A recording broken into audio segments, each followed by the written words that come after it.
Oh, are we starting? Okay, please bring it. That's what. Okay, here we go. Thank you, Connor. So I'm going to talk to you about wine, and more specifically, I'm going to talk to you about wine writing, which is something that I do on a monthly basis for a journal called McSweeney's, and something that I do and pretty much fail to do on a daily basis for my own blog, which is called You Will Not Believe. So what is wine writing? Wine writing is usually a collection of tasting notes, right, that describe what a wine tastes like, and oftentimes there's like a score that like tells you like if it's good, you should buy it or whatnot. So like for instance, I got this from the Wine Spectator. It says, this particular wine is lightweight and forward, with a good mix of red cherry, herb, and toast notes. A dash of briar on the finish keeps this honest. So that's good. So that gives you the sense that wine is like this object, right, that has these qualities. And if you learn about wine and you train your palate, you can know those qualities. And you can discover, when you drink wine, you can discover them, these things that are sort of inherent in the wine. And that might be true. In fact, I think that is true, right? But that actually has nothing to do with why I drink wine. I drink wine because it enhances stuff. Right? It enhances conversation. It enhances dinner. It enhances television watching, reading, writing, whatever. And so for me, wine is much more connected to the experiences that I'm having with it when I pour it from the glass from the bottle into the glass. And my wine writing is an attempt to do a collection of experience, to write from an experiential standpoint, right? Okay, so what does that look like? On a monthly basis, wine writing from that perspective, it makes a lot of sense, right? I'll probably have some interesting experience that I can spin into a column, with a glass of wine in hand.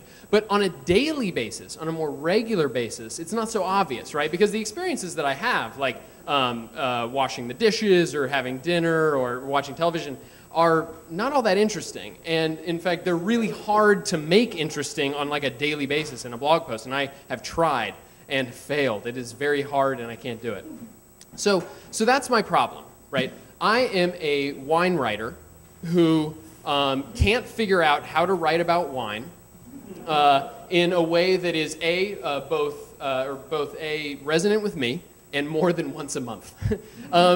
And I would like to, right? I'd like to have a blog. I'd like to have a podcast. I'd like to like do stuff with my wine writing. So I started thinking that, okay, I got to rethink kind of how I'm approaching wine writing here.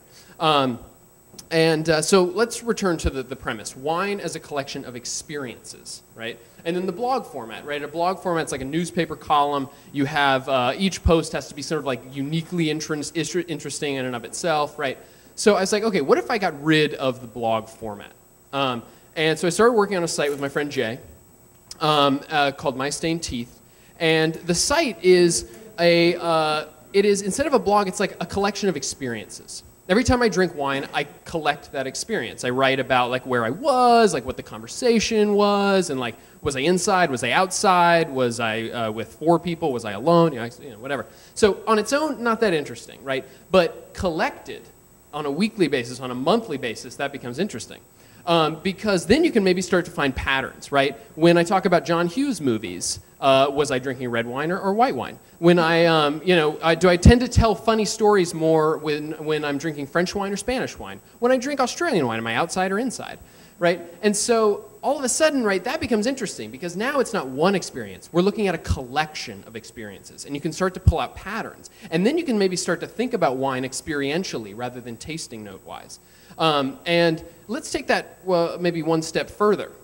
Wine. So the wine that I drink right now, it's in a bottle and I have an experience, but that wine is actually part of a large batch of wine, right? Like the 2006 Merlot Farmer's Mare, whatever. So, and that wine is finite. That batch of wine is finite. It will end, right? And that means that all the experiences that people are going to have with that wine are also going to be finite. They're also going to end. Well, what if we could collect all of those experiences into that site, right? And you could start to see the patterns and the connections between everything there, the conversation over there, the picnic over here.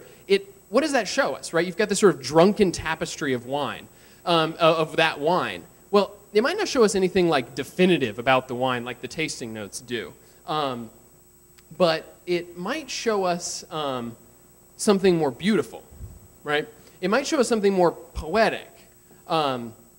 And ultimately, and dare I say, you know, if we were to take all the experiences, look at them, find the patterns, compare those patterns with other wine, we might be able to talk about wine subjectively rather than objectively, which is a side of wine that I don't think gets written about, right? Like, and I wish that I had a way to talk subjectively about wine in my columns.